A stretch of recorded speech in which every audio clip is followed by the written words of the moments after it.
This meeting is being recorded.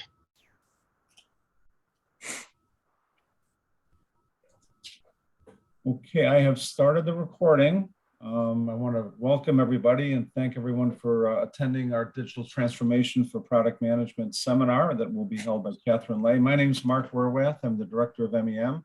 I'm sure many of you know me. I suspect we either have MEM students on the line or we have MEM alum or MEM prospective students, those that have been admitted for the coming fall semester or fall quarter.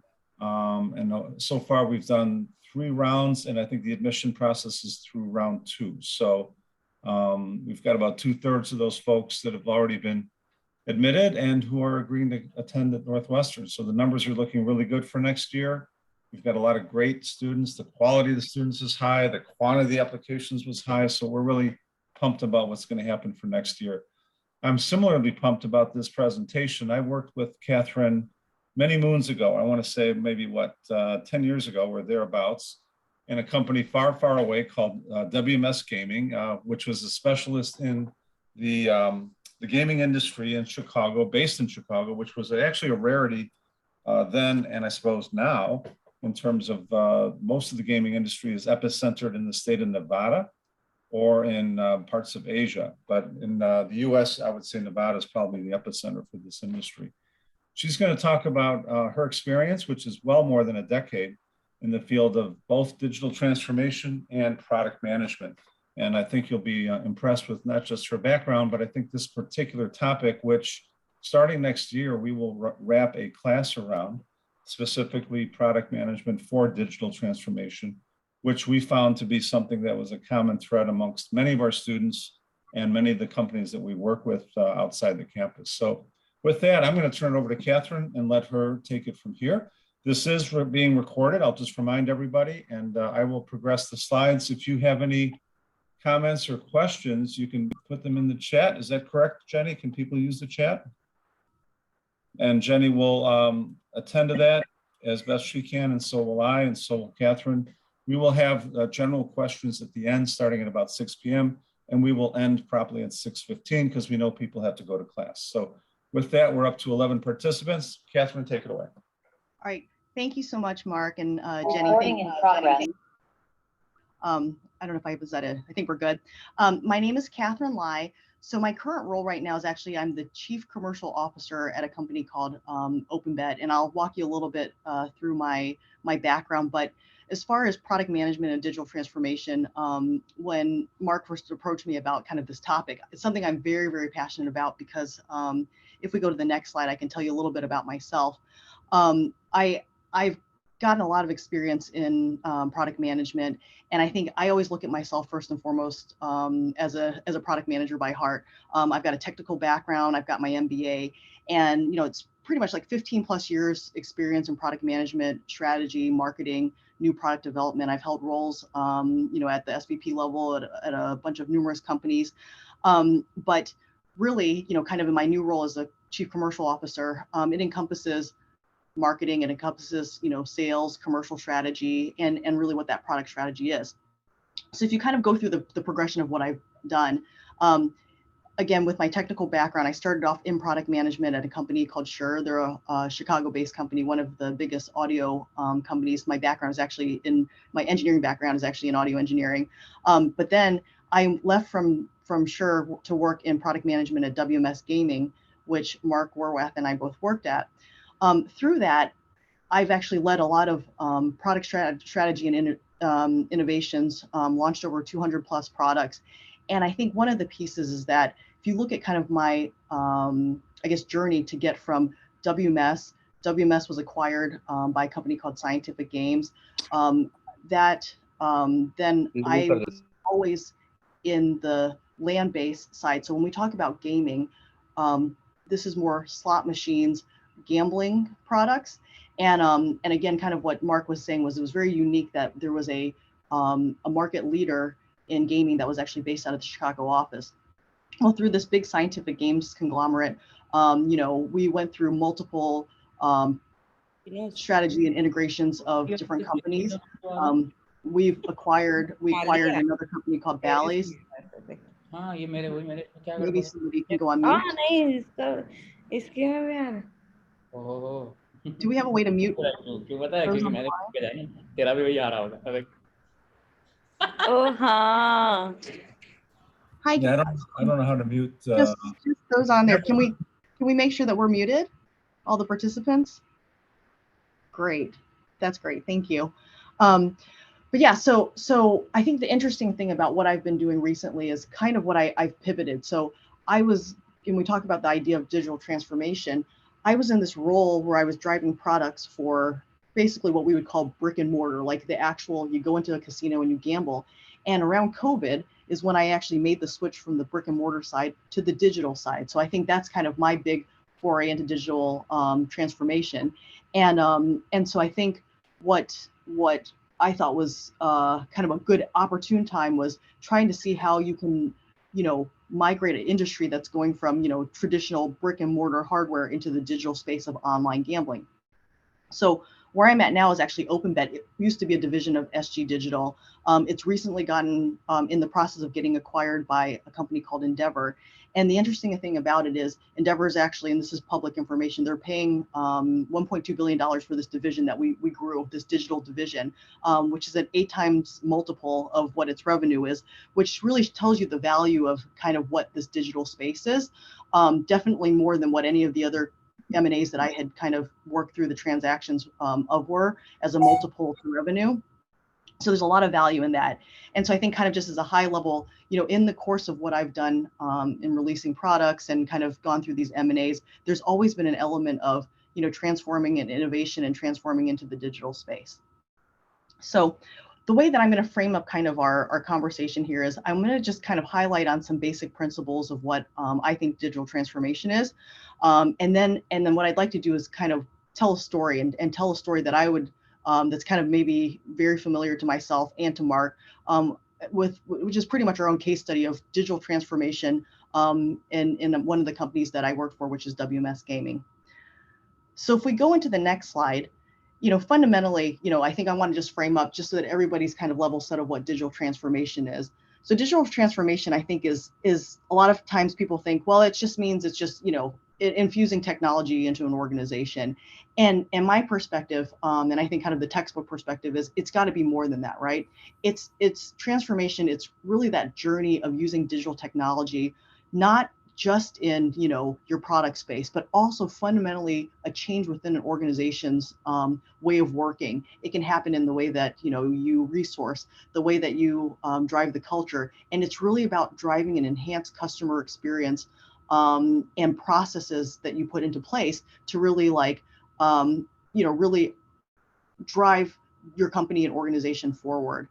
It's really about changing, the organization from both a cultural and a technology space to better deliver value to your customers. And look, I mean, I think everybody's read probably tons of case studies of organizations that have, driven some level of digital transformation to really kind of pivot, their business model. And you look at, easy ones like Netflix or Airbnb, where they really took the idea of like a real e-commerce model and really just kind of was very disruptive in the way that their presence was from a digital perspective to, for instance, the hospitality industry for, Airbnb. I mean, they've managed to basically like be the number one, provider of hospitality and stay without actually owning any assets, right? You take an example like Tesla, they've really transformed kind of what the idea of, the next generation car is using technology, with big data, being able to send, information and data back from the car to do real-time firmware updates. So, a company like Domino's Pizza that really reinvented themselves. I mean, if you remember, there was a time when Domino's, the brand itself was like low quality pizza. They really actually used true digital transformation through having an app, being the first to create kind of that track your pizza app, really using that to elevate their brand and marketing, right? To bring up what the Domino's Pizza brand was going to be. You look at that example. I mean, they've actually outperformed from a stock perspective, I think in the past, between 2008 to about 2014 than some of your big tech stock brands, right? Amazon, I think, is just definitely the poster child of how they've infused digital transformation and different technologies. And we'll kind of talk a little bit more about that. But kind of rooted at what digital transformation is, it's beyond, just, technology. It's how you infiltrate it into a full organization. So if you go to the next slide, I think it's really important to understand what is the value of digital transformation. It's not really just a buzzword. It's not, hey, we're invested in digital transformation, we're doing it. There's actually value that's tied to it. So kind of historically, it would take a Fortune 500 company, about 20 years to get to reaching a $1 billion valuation. But if you look at, kind of the trajectory of some of these, startups, now because they're really infusing digital transformation, and rooting their business on it, you find that a lot of these startup companies are able to hit those $1 billion valuations much quicker, within, an average of 4 years or less. I think the example of, from my company, us selling off this OpenBet division, once we kind of went into the digital online gambling space, our valuation, we were able to get a $1.2 billion valuation that we were able to sell our company for. But our average revenue was, annual revenues, 150, million, right? So there's a lot of value in companies that focus on the digital space and focus on putting a digital transformation plan to help grow their organization. So if you go to the next slide, from an organizational perspective, digital transformation can fall into kind of four big spaces. And I think it's kind of important for us to talk about some of this too, because as we go into the case studies, you'll kind of see, I feel like for digital transformation to be successful, you have to really kind of hit in all four of these areas. So it's about driving a strategy and vision. So what does that actually mean? It means that you're invested as a company. So I'm running a company, I'm the CEO of a company. You have to say that it's not that I'm just going to try to, add AI or, use big data. You have to be invested, and this has to be part of your vision and your focus of how you want to build the company. It means you have to be willing to invest in the technology, invest in the people, and invest in actually what it takes to be successful to digitally transform your company. When you look at people and culture, that's also important too. So do you have the right people within your organization to drive this? Do you have the right technical expertise? Are you investing in the right kind of thought leadership around this? A lot of companies now start, have these chief digital officers that are targeted to specifically drive a digital transformation strategy, right? So it's not just something that, hey, we're just going to kind of pick up and figure out on our own. There's expertise that you could put in place from a leadership level. Do you actually, hire a digital first consulting services to help you drive that, right? So that's a really, really key pillar in ensuring that an organization is successful. The other piece is process and governance. Like that's very key. So as you start, trying to be a digital first company, do you have the right processes in place? How are you prioritizing what the most critical pieces are? Do you have a way, are you running agile processes so that, you can actually quickly respond to the needs of your customers, right?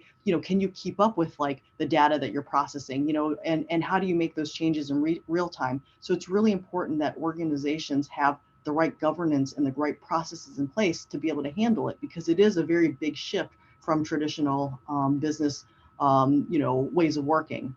And I think the last part, which is kind of always the more obvious pieces, is more of the technology and the capabilities. So are we looking at the right disruptive technologies? Are we looking at other leaders in technology? Are we incorporating the right pieces of innovation into our business stream and into our product streams?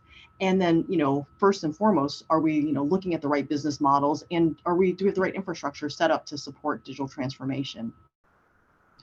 So as a product manager, if we go into the next slide, where are the areas that we can influence ourselves as a product manager in digital transformation? Now, there's a little bit of overlap of what that would look like from the organizational perspective. But when I think of a product manager and what our core functions are, driving new product development, creating what that product roadmap is, the vision, it really kind of falls into these pillars, of which I'm going to kind of touch on as we go through the slides. But are we looking at the right business models? Are we looking at disruptive business models that can help kind of drive this digital transformation adoption?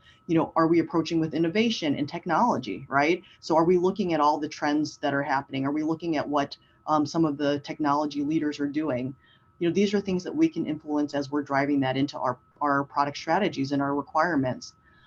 Customer engagement. Look, at the heart of being a good product manager, it's about, am I making the right product for a customer, right? That's your actual end user.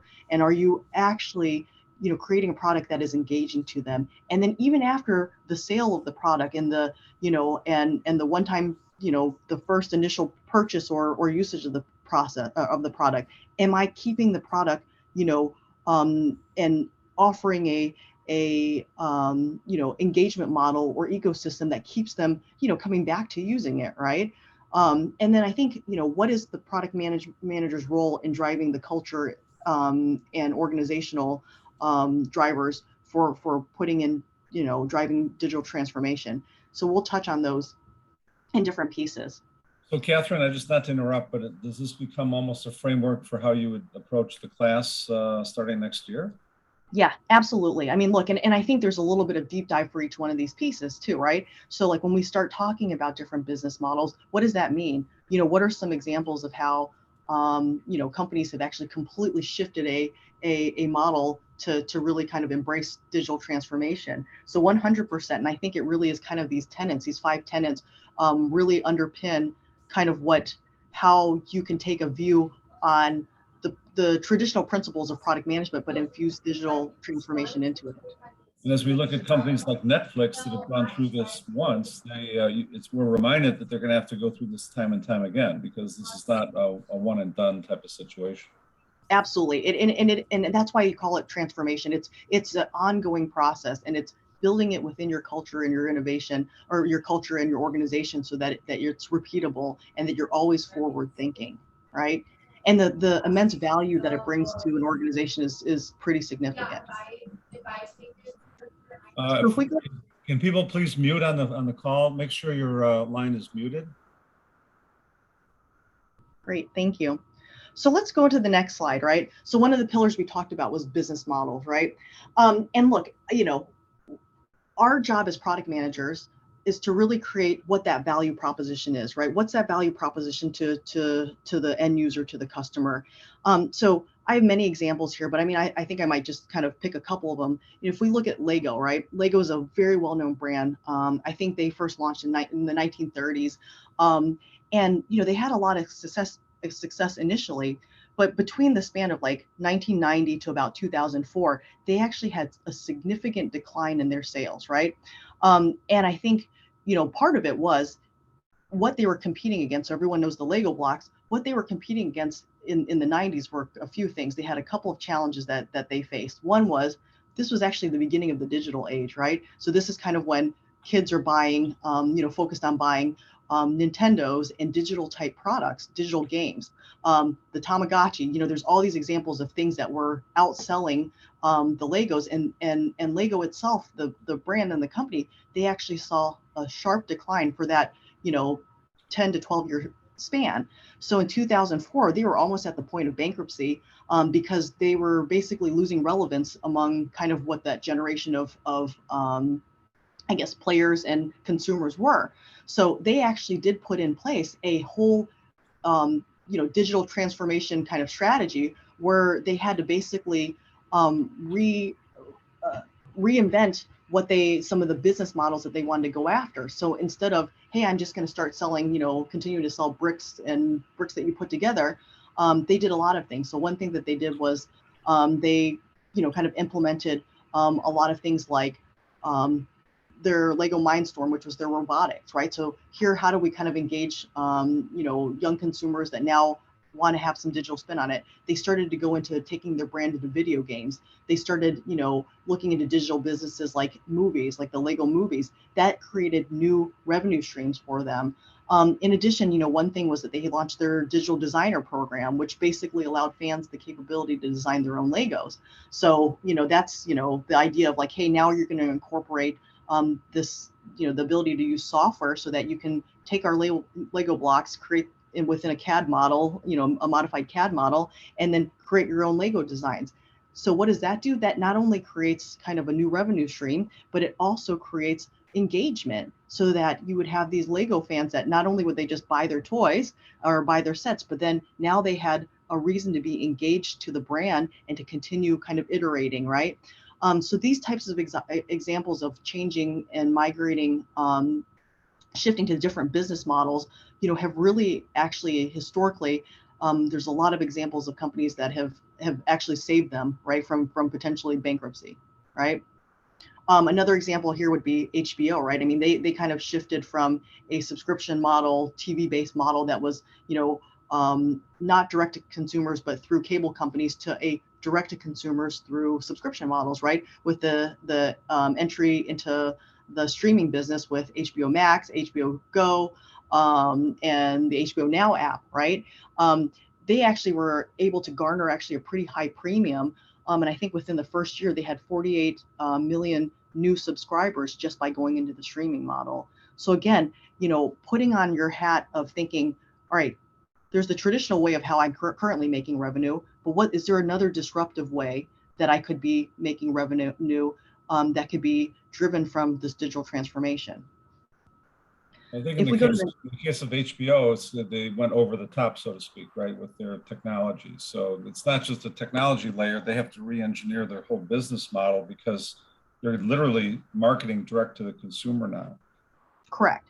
And I mean, look, I mean, what they were also finding from a business model perspective was there was definitely cannibalization. So look, there's cannibalization there, now instead of paying, $30 a month to get your HBO cable subscription, it becomes more accessible. So, people are dropping their cable subscription, their upcharge on HBO, and going to streaming. So they modeled it out, and they knew that they were going to lose some of their TV subscriptions, but they were going to grow it, through 1.5x more on the streaming subscription. So I mean, those are the things that, as part of the shift of business models, is sometimes you're going to have to give away something that you're currently doing at the risk of trying to do something new.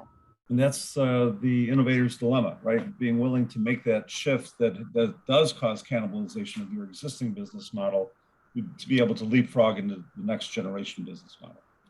Exactly. So if we go to the next slide, innovation and technology. So I mean, there's so many examples here, but again, as a product manager, it's about going to the trade shows. It's understanding what's kind of cutting edge. It's about thinking about how can you leverage things like big data, IoT, automation, AI models to really kind of drive engagement. I think kind of the poster child of this would definitely be Amazon.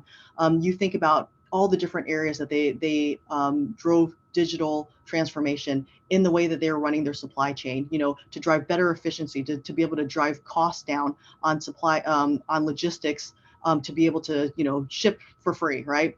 They innovated in computer vision technology. You go to the Amazon Go store, kind of creating this retail experience where using computer vision, I can just walk in, grab my burrito and walk out, right?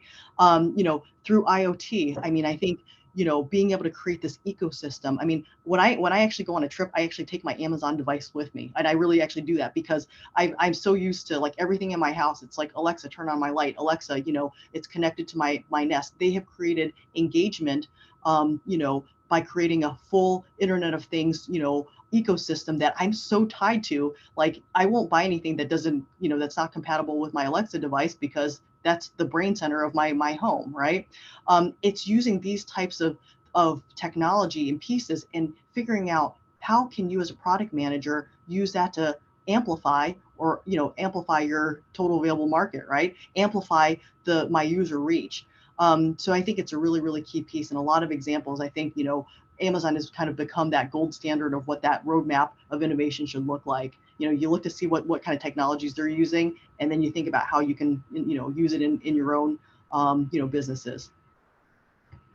So if we go to the next slide, focusing on customer engagement, I think again, the heart of being a great product manager is really trying to drive that customer engagement. And there's also the importance of understanding the difference between what's, creating a great customer experience versus customer engagement. So customer experience is what's that holistic perception of that experience that they have with your business or brand.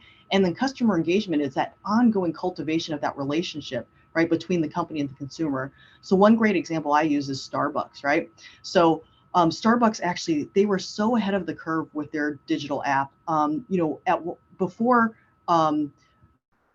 they actually had the highest number of payment users that surpassed over, Amazon, Apple, because they were actually one of the first to use the mobile app to pay the Starbucks card. If you guys remember that, it was many, many, many years ago, kind of before online payments and digital payments were kind of hip, right? So their first app, which was in 2009, offered that in-app payment.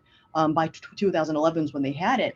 And they had over, I don't know, like 43 million users just to use the mobile payment. But the thing about the engagement piece that Starbucks, has really capitalized on is that in between the sessions of me ordering my coffee on Monday into Thursday when I want my latte, they do things like gamification. I don't know if you have a Starbucks app, but they create little games for you, like, hey, if you get 3 coffees this week, we're going to give you some 50 points. Or they'll send me messages about, like, hey, during Christmas you can do a little shake globe, and that idea of gamification creates that customer engagement. So their ability to use that mobile app beyond just being able to order your drinks, it really kind of enhances that overall customer experience. They use AI models to help like drive my behavior, right, to remember, oh, she likes to go do this. Like, they'll remind me they're going to give me a personalized based offer or bonus using these models. So again, taking just a company that's a coffee company and using digital transformation to really drive customer experience. So going on kind of to the last slide before I go into the business case, it's about culture and organization. And look, I mean, these are just kind of key principles, and I'm not going to read them at you. But it's as a product manager, as we're driving digital transformation and kind of trying to kind of drive this disruptive thinking, it's really about kind of encouraging the organization to be bold. It's about making sure that decision making is diffused throughout the organization. It's about more action and less planning. Like, we have to be in a culture of, agility. As you guys know, we've got to, move with the digital speed, which means we have to, we as product managers need to promote speed and iteration, right? Making sure that, if we're thinking about the technology, by the time we implement it, it's not dated technology. So that being said, I think I have to kind of quickly go into kind of the next slide, which is going to be basically, I want to talk about a story, and I want this to be interactive. So I guess at this point, like, if there's any questions or comments about it, let's talk about it. But I want to just tell a story here. And the story here is going to be about, digital transformation in what I want to call the gaming space. So if you go to the next slide, just to give everyone an understanding of when I talk about gaming, gaming is basically casino gaming. That's what I'm referencing here, right? It's a very, very, very lucrative business. I mean, if you look, you see, we're talking about billions and billions and billions of dollars, like 130 billion, yields, billions of dollars in US dollars across the globe. And I think one thing that I like about this chart is that when we talk about casino, so there's sort of the casino market of, you go into a casino, you can play slot machines, table games, but then there's this whole online sector that's growing, which is called the online gaming market. And that's something that we're seeing that's growing significantly here in the United States market. A lot of that has been accelerated by COVID. And I think we found that COVID has accelerated digital transformation and the need for it significantly, because all of a sudden people were on lockdown. They couldn't go anywhere, couldn't go to a casino. So here's an example of where we start seeing growth, significant growth in new markets with online gambling, meaning you're going to be able to take wagers, play a slot machine, or play poker on your app or on your tablet. So if we go to the next slide, maybe I'll kind of skip by this, but digital transformation has happened in a lot of different areas through gaming. And I think what I'm going to do is I'm going to focus on something that's here on this 2009 slide that's going to be called server-based gaming. So I'm going to tell kind of a short story, and I'm going to ask Mark to jump in. And the story is about, in 2009, in the gaming industry, the casino gaming industry, there was this big initiative called server-based gaming, okay? And there was this new casino that was actually opening up on the Strip, and it's still there, called City Center. And City Center was owned by the MGM. It was like a $9 billion resort. It was going to have convention center, residential living. So if you remember, you have slot machines here, and there was an edict that City Center said that any slot machine manufacturer who wanted to get placement on our floor, you need to have to support this thing called server-based gaming. And what server-based gaming was basically the digital, kind of digital transformation of that time. What it meant was that traditionally, a slot machine is basically like a computer. It sits there, it's got a CPU in it, and all of the assets sit on that machine, and all of the computing to make a slot machine or the video graphics move all happens there. Well, the idea, and I would say it's also very antiquated kind of technology, because you basically will load a game on and you would download it from a compact flash card and put it onto the CPU. So the idea of server-based gaming, if you go to the next slide, was that you would have a floor of all these slot machines, and instead of having the content sitting on the slot machine, you could dynamically download it from a server in the back room. So what's the benefits of it? Well, the benefits of it is that you are basically running all the content from a server. I can download it on the individual slot machines, and then that allows you to change what the game is going to be, the content. So if it's going to be a theme with a alligator, or a theme with a penny on there, you could change the different game themes, right, remotely. And then you could also change the configuration. So meaning, some people like to play it with at a quarter as the denomination, right? So they want to make their wager at a quarter. Some people might want to do it at $1. From a casino perspective, they assumed that they would be able to make these changes in real time, to make a very dynamic floor, so that you could actually create a personalized experience for your players as they came in. Now, I would step back a little bit and say, strategically, what you wanted was the ability to tailor the floor, the complexion of the floor, based on the time of day, day of week, that might reflect who's on the floor. What kind of customer profile are you looking at on a Saturday night versus, say, a Monday morning? And those can be dramatically different, and the floor needed to reflect the types of content that could be dynamically assigned using this technology. And prior to this, it was effectively sneaker net. It was virtually impossible. You couldn't change the floor out without spending days and days of manual effort without SBG. Exactly. I mean, you'd have to physically have a technician go in there and put this compact flash card in, and then load the asset onto the machine and then close it up, right? So the benefits, again, potentially the reduction of labor and staff, right? And then you could now maybe potentially reduce the number of machines you would have to have on a floor, because you could potentially dynamically change it in real time, right, from a remote server.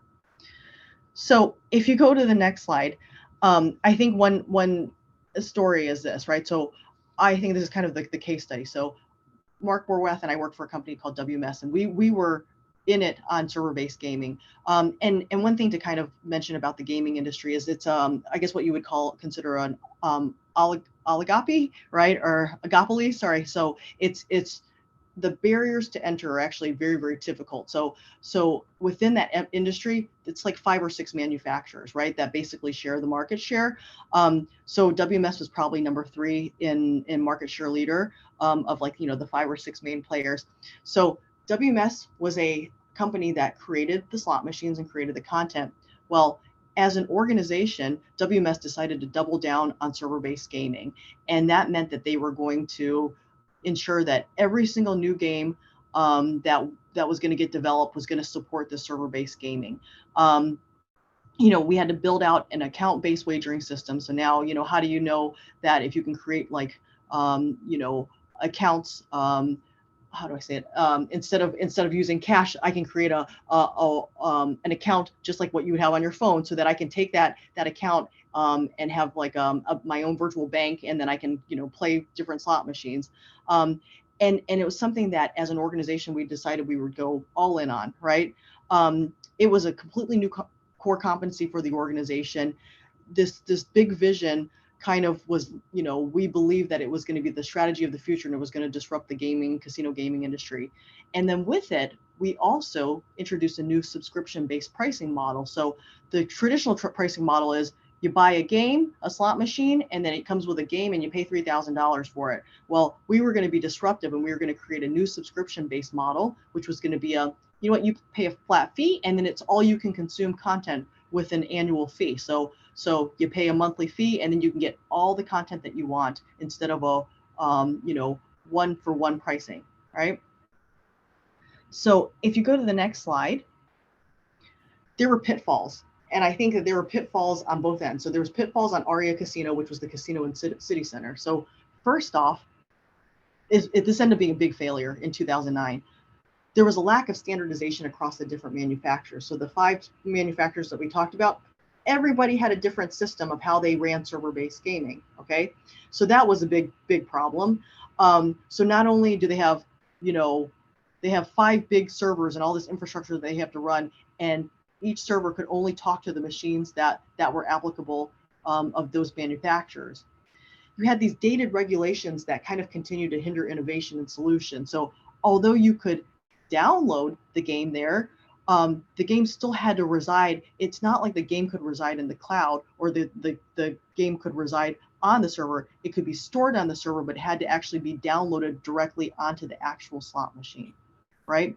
And I think this kind of posed the issue for the third point, which the network infrastructure and data bandwidth in 2009, it's not the same as what we did. We were talking about loading these 2 gig files, which actually sounds like very, very small in today's age, but to actually load a 2 gig game with all the game assets, sometimes that would take 2 hours, 3 hours a piece through the infrastructure back in 2009, right? So this idea of instantaneously being able to dynamically change the game on a slot machine was actually not instantaneous, right?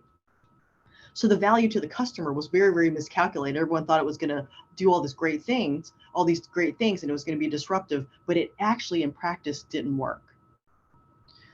So when we talk about what happened with WMS Gaming, so here's the problem. So it was a very vision-led strategy, but the idea was great, but nobody actually thought about it from a product management perspective. It was not a market or product-led strategy. We weren't actually solving the problems and solving the solutions that we thought we did.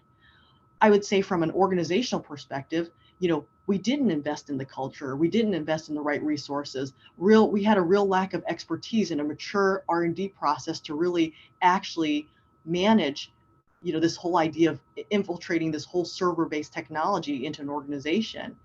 The development and operational overhead to support SBG, server-based gaming, increased our game development time by 30%. So we made this edict that it was all or nothing. Every game that we made was going to support server-based gaming. Well, that now added 30% more into the development of every game. And then because of that, we were so focused on the server-based gaming, our core revenue generating development activities were pretty much deprioritized. WMS made all of their profit by making great games. Well, now all of a sudden we were trying to become a systems company, right? And so with that, we kind of deprived that stream, and now instead of making 40 games a year, we were making 20 because it took us more time to add this added functionality. There was an integration of this new unproven digital hardware that added complexity. So now in order to support all of this bandwidth, we had to have these button panels that were dynamic. We had to have all this new technology and hardware that we had to incorporate in order to support this idea of server-based gaming. These game downloads took too long. That's what we were still talking about. And also on top of it, there was sort of this chokehold of what, 2009, if you guys remember, there was a growing recession. And that kind of put a chokehold on casino expenses. I guess to be more brutal about it, I mean, WMS Gaming was something like a dozen different studios all acting independent of each other. And this technology would have forced them to collaborate. And frankly, they never did. There was never a system engineering layer that says, this is what the framework should look like. This is what the platform does. This is how you need to design the game. So those dozen different studios went in their various different directions, and the platform suffered. Absolutely. So if you kind of go to the next slide, what was the impact of WMS Gaming? It was actually very, very significant. So again, we talked about the industry-wide distraction. This was a big distraction for everybody. Declining slot sales, it basically drove a reduction in in our revenues, right? The stock at one point in its glory days was around $60 a share. It went down to $10 a share, which basically forced an imminent sale. And it was a very low cost sale to a company called Scientific Games. So now the brand WMS is pretty much gone. And this was a very long legacy of this brand. And what we found was coming out of that, manufacturers who stuck to the core strategy of, I'm just going to focus on making good games, and I'm not going to put all my eggs in one basket for server-based gaming. Those were the ones who actually ended up, I think, on top. If you look in today's world into 2020, those are the ones that are the winners, right? So, I think there's a lot of kind of questions of what could have gone wrong. And I think this is kind of the case study part, and I think that I would ask a lot of the questions, and I think Mark would kind of chime in on it. He mentioned the idea of, so one, was the inception of server-based gaming ahead of its time? Was it too early, or was it a result of bad execution and delivery? And I think there's different viewpoints. Mark, I kind of maybe asked your opinion on what you think, and kind of you were on the execution side potentially, right? Well, I was the executive director in charge of the PMO, so obviously they looked to me to execute. The flip side is the strategy VP and I would get into this tussle and this argument, especially after the fact, to say, well, whose fault was it, right? And all we could conclude really was that we formulated a strategy that WMS was unable to execute. And we didn't have the resources, we didn't have the expertise, we didn't have the culture. We had the technology, but that alone does not, as Cathryn has pointed out very, very nicely, that alone does not win the day. And yes, it's a failure to execute, but it was a failure to execute something that we've never executed before. We weren't staffed to execute, and we didn't have the expertise, the training, or the culture to pull it off. Exactly. And I think that kind of goes back to the pillars that we talked about in digital transformation. You can't just put in the technology. You have to make sure that as an organization, you're invested in it and you've got the right expertise. I think the other piece is it's really was the concept of having the server-based gaming ahead of its time. Now, I'll tell you, does server-based gaming exist now? It actually does, and it does, but in a completely different capacity. And it's very, very, very successful, and it's cloud-based. So what happened is between 2009 and 2020, a lot of things changed, right? Technology became more advanced. So now I can actually instantaneously go play on my mobile app a game that downloads in real time, right? So the idea of having this general server where all the assets are sitting actually works, but it works when you've got the infrastructure to support it and kind of the technology to be able to support it. Innovations in how games are created now, it's like simple Flash, games or HTML5. Those assets now can be, it's a much smaller size, game that you're shoving through a much bigger pipeline, right?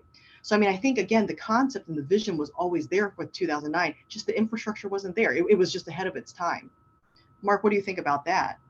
Well, I think that is not just the epitaph of one company that failed, but perhaps many. I'm reflecting back on Motorola and having flashbacks there. Many of the things we did at Motorola were ahead of its time, and as a result, was basically resulted in failure. So it's not much of an excuse to say, well, we were ahead of our time. Apple was ahead of its time. For example, Apple TV has been around for 15 years. And I think in the last 2 years, they finally got it right. They kept at it. They failed many times, stubbed their toes, delivered stuff that nobody wanted, nobody bought, and kept at it. And eventually Apple TV became the success that it is now, effectively a streaming solution. So it was ahead of its time, and then at the same time, it was behind its time, because you said it, HTML5 came later, right? Which shrunk the size of the files, and then the pipes got a lot bigger and faster. And those things were not 2009. Those were 13, 14, 15, right? Exactly. We're starting to get questions. Sonali's got to get their hand up. Comment actually, Cathryn. So actually, if you see, the whole concept of virtualization was there before. So there was virtual machines and all which computers were running on. But the whole thing which actually transformed the virtualization is cloud. So if you see, because of the cloud, and if you see the year when you were telling about this, I realized in 2009 was the year when AWS started its actually. So that's the beginning of the cloud service. And now it's so phenomenal that most of the companies are using the cloud environment to digitally transform themselves. and become more agile. And you have all these subscription models based because they can now actually take in, like pay for lesser and provide more to the customer, and unlike before. So it is really just one transformation caused so many other transformation is now in India. Yeah, exactly. And you know, and I think again, to mention this, the subscription model piece. So remember, WMS offered a subscription model, but the problem was we could only give them 10 games at a time. And then when we talk about it at a time, that was 10 games, and then you have to wait 9 more months for another 10 games to come. So of course the idea of a subscription model was very disruptive and made sense, but it didn't have the backing to make the value actually worth it to the customer. So I mean, I think, yeah, Sonali, you brought a great point, and I think the other issue also was kind of from a regulatory perspective, because gaming is very highly regulated. It only took, I mean, it was only in the past, I would say 6 or 7 years that you know, states have said, hey, it's okay for these assets to sit in the cloud. You know what I mean? It used to be so antiquated that it had to be sitting on the machine. But yeah, absolutely. Like, you know, cloud based technology has really kind of opened up the ability to really kind of break that model so that it's not a hardware driven, must sit on a CPU. You know, all the computing can happen in the cloud. So good point. And think about the corollaries, you know, Apple Music, right? There was a time when you bought a song at a time, 99 cents, $1.29, whatever it was. Now nobody does that. They just subscribe to the service and they have access to tens of thousands of songs at your fingertips, right? And you instantly download it, instantly play it, and you don't have to play the same song twice. Just go to the next one, right? Yep. Are there any other questions out there? Paul Hayes. Hi. Yeah, thanks, Catherine and Mark. Yeah, really appreciate your time. Like, really great presentation. So I got kind of, so one of my hypotheses, I guess, when it comes like digital transformation, is that I guess like quick, like limited scope, like quick wins, where it's like you're rolling out some sort of digital service that just makes everyone's lives better. You're not demanding a lot of like retraining and things like that. That might be, you know, that can be a way to, you know, kind of, I guess, kind of change the culture, right, and like and build upon that. So I'm curious, I guess, within this particular case study, you mentioned the compatibility issue amongst like games and different manufacturing platforms. I'm curious if, you know, I guess maybe if you'd built, let's say, some system that makes that inconvertible, right? That like, I guess, middleware, you know, that handles that compatibility issue. Do you think that might have been like maybe a starting off point from which, you know, you could have built towards a server-based gaming? I guess I don't know the specifics of the gaming industry either, so I may be talking, you know, kind of without experience here, but. No, so I think you're 100% spot on. So I think here's the problem, right? Was that 5 manufacturers tried to solve the problem in 5 different ways. Whereas if somebody actually had said, you know what, and this is kind of the Netflix model, I'm going to become, or the Apple, you know, API model, right? Like, I'm going to become the hub. You know, I'll be the hub, and you can put your content on my hub. Maybe I'll take 1% or I'll take a clip of the ticket, but you don't have to worry about it. I've already built the API. I've already built that middleware. And you use this, and then you can create your games on that. That's actually what today's server-based gaming looks like, right? It's not every manufacturer has created their own way of doing it. There's one person who's kind of like the Netflix of it, right? Who says, I'm going to be the distribution channel. I'm going to let anybody create content on it. You know, any person who wants to create a studio, just do it. Here's my API, you do it, you can run it through my hub. I'll take a clip of the ticket, but it simplifies it. So then when I'm the end user of the casino, I only have to integrate with one person. I only need to have one aggregator who's going to aggregate all this content. So 100%. That if somebody had done that, first off, you would have, you know, there could have been standardization, and then you could have actually brought that value, you know, probably much better. But nobody thought of it that way because nobody had ever seen a model like that happen before, right? It was just like, I'm going to be the first to market. Gotcha. Yeah. I guess, 2009, yeah, very different from nowadays, where we have all these examples of platforms. Okay, great. No, that makes sense. It's like the early days of any industry, right? There's no standards. So everybody's doing a different, you know, a unique standard to their own company, thinking that they're going to define the future, when in fact, the future is going to be defined ultimately by one, or maybe 2, or maybe 3, but rarely more than that, not 5 different manufacturers. And within WMS, we had a dozen studios. So it was more like 5 times 4 or 5 times 6. I mean, it was much worse than Catherine is even alluding to here, because each company, if they acted like WMS, couldn't even control their own studios and get some sort of standard from within their own company. Agreed. Great. Are there other questions? So I know we're over. We're at 6:19, so I think it's probably a good time to call it, but I want to thank you, Cathryn, for an excellent presentation. I thought the students would get a lot out of this. I'm going to invite them to send me any emails with any questions you might have or comments or suggestions for Cathryn. And look up Cathryn on LinkedIn. It's Cathryn Lai, L-A-I, and if she's at OpenBet, so you can maybe connect with her that way. And soon she'll have a Northwestern email address. You can connect to her through that as well. Absolutely. And it's been my pleasure. I'm so honored to talk. So thank you again. And please reach out to me if you have any more questions on LinkedIn.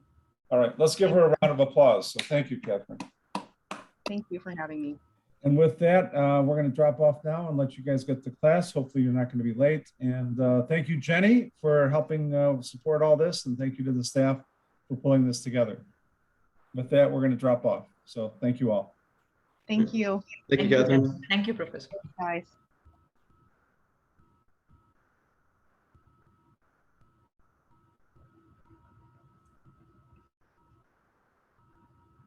I think I will stop the recording now.